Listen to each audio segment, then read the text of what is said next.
They say democracy runs on trust, but every machine that counts trust has gears, wires, and someone, well, holding the wrench. Tonight's tale isn't about politicians or even parties.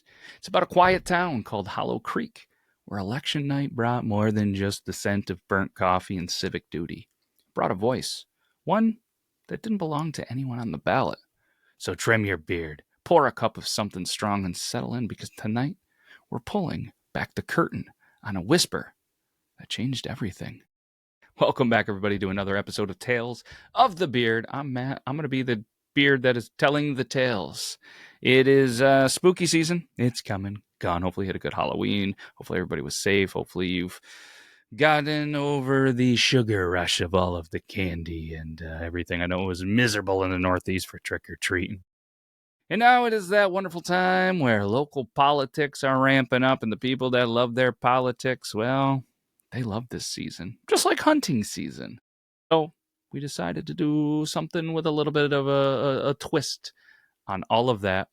Without further ado, let's jump into this because we're going to go over to Hollow Creek, and it wasn't the kind of place that made the news. It had a population of like 2,047 people. It had a diner, a gas station, one bar, and a voting station tucked inside the volunteer fire hall. The old-timers, they came early. The shift workers, well, they came late. The rest voted between lunch breaks and daycare, pickups, and day jobs. It was the same faces, the same pattern, every single year. Until one November morning, the county clerk got an envelope.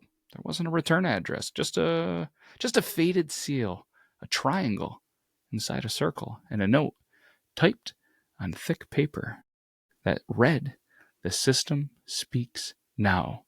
Listen before it decides." And inside was a small silver device about the size of a pager with a blinking green light. Nobody knew who sent it, but when they plugged it into the precinct's voting tabulator, out of curiosity, of course, the machine hummed, and it actually whispered. There was a low murmur, like 100 voices reading different sentences at once, almost the same buzz that you hear in a cafeteria.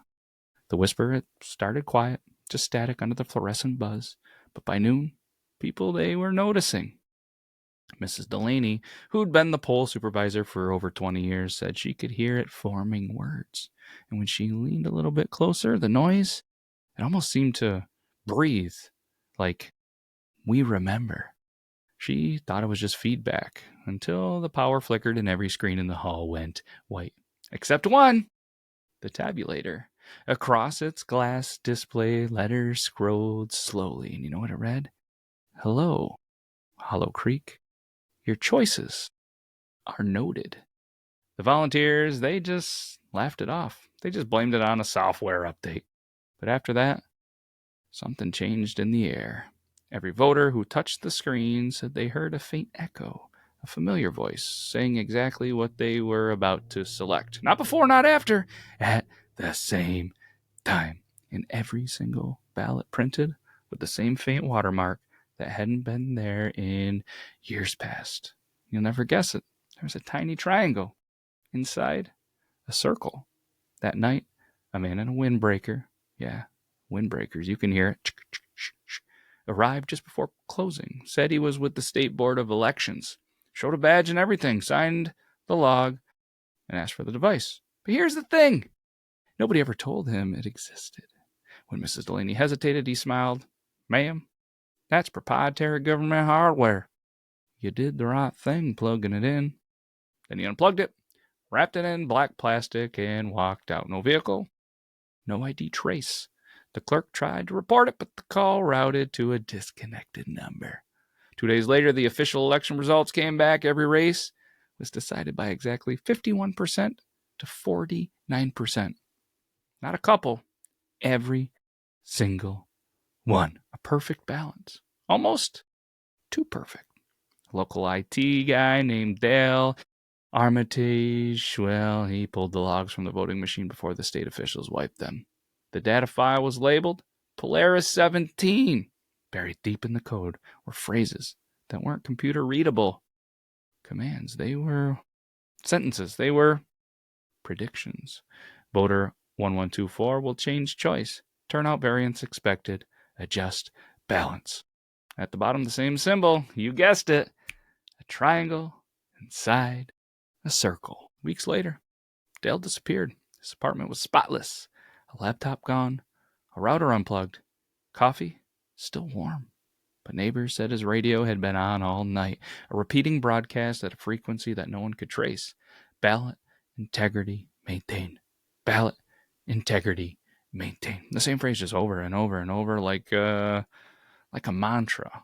And that weekend, every single beard trimmer and electric razor in Hollow Creek reportedly shorted out at 3:17 a.m. Thank God it's No Shave November.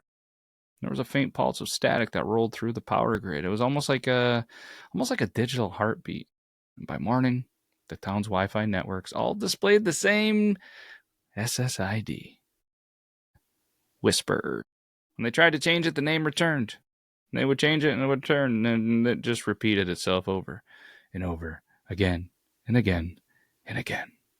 And election night, 1 year later, new machines, new rules, same fire hall. The clerk opened the doors, flipped the breaker, and the old tabulator, the one they swore they replaced, powered itself on. No plug, no cord, just that same low hum. First voter, a man named Richard Fenn, said the screen flickered before the ballot loaded. He swore. The voice whispered his name. When he turned to leave, he looked pale, almost hollow. His printed ballot came out blank, but the machine displayed counted. And the print margin in letters small enough to miss unless you looked close was a new phrase. Beard witnessed. Nobody knows what it meant. Maybe nothing, but maybe everything. By morning, the fire hall, it was dark again. Officials claimed faulty wiring. The reports vanished. The symbol disappeared. But every 4 years, Hollow Creek makes the same sound.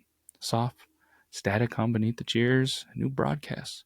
Almost like the system remembers what it learned. Maybe, just maybe, it's all old circuits. Maybe democracy has a memory. But either way, when you cast your next vote, listen carefully. You might not be the only one whispering your choice.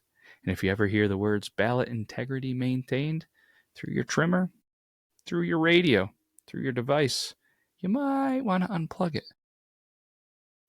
It finishes your sentence. That's all we got. It's another Tales of the Beard episode. Hopefully you enjoyed. You know what? I had so much fun. I think I'll do it again next week. We'll see you there. Hopefully. Take care, everybody.